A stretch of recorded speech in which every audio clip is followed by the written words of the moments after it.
nyo, ayan. Hindi siya nakikita, ayan. Ngayon, nakikita nyo siya, ayan. Lalabas na sa amin, makakasama na namin siya, no? Kaya abangan nyo yan.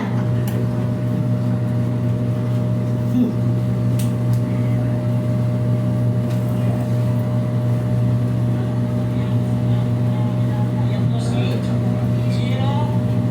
Ayan nyo, ayan. Hindi siya nakikita, ayan. Ngayon, nakikita nyo siya, ayan. Lalabas na sa amin, makakasama na namin siya. Kaya abangan nyo yan. Ay, ako di siya nakikilala. Yan, si Jamil. Ano yung pinili niya ngayon? Kalmado. Kalmado na yan.